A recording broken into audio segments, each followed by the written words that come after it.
biggest global aid cut in recent history, the US has pulled the plug on 5,800 health programs worldwide. Polio, HIV, malaria, and nutrition projects gone. Clinics shutting down, vaccines halted, and millions left without care. What's behind this shocking decision? Let's break it down.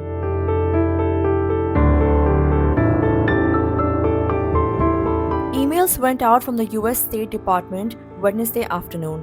The message, funding for thousands of health programs, was being terminated immediately. The reason? Convenience and the interest of the US government.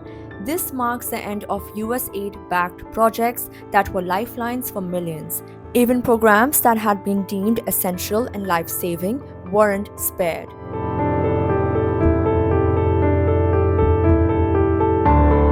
Dr. Catherine Kyobotungi from the African Population and Health Research Center put it bluntly, and I quote, "People will die, but we will never know because even the programs to count the dead are cut."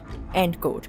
Programs that have been shut down include a $131 million UNICEF grant for polio immunization, millions of children left unprotected, $90 million for malaria prevention in Africa, 53 million people now vulnerable, HIV treatment programs in Lesotho, Tanzania, and Eswatini, 350,000 patients affected, including 10,000 pregnant women.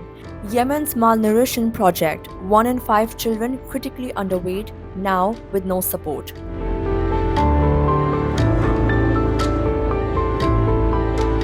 The cutbacks are widespread, hitting multiple health initiatives.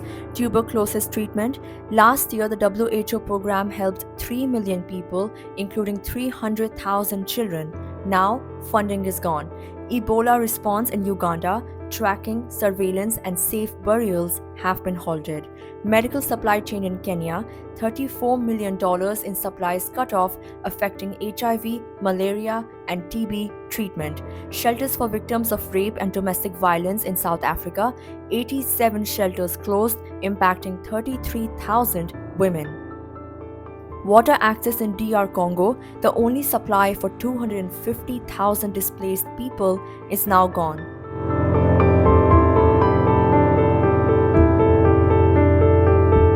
Healthcare in crisis zones is also hit.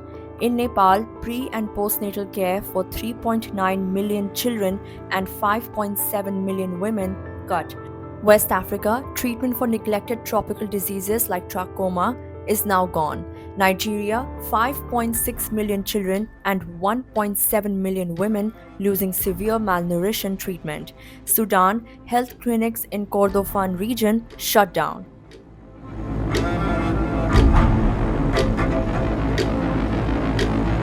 The damage doesn't stop there. The US has also cut $80 million from UNAIDS, a major blow to global HIV treatment. Malaria control in 21 countries, mosquito spraying programs scrapped. HIV and TB treatment for 46,000 people in Uganda stopped. The biggest TB research initiative, Smart for TB, no longer funded. Demographic and health service in 90 countries, vital data collection for maternal health, child mortality, and HIV stats gone. So what's next? The decision is final and there's no sign of reversal. Millions of lives hang in the balance. Aid groups are scrambling to fill the gap, but without funding, their hands are tied. Stay tuned for more updates.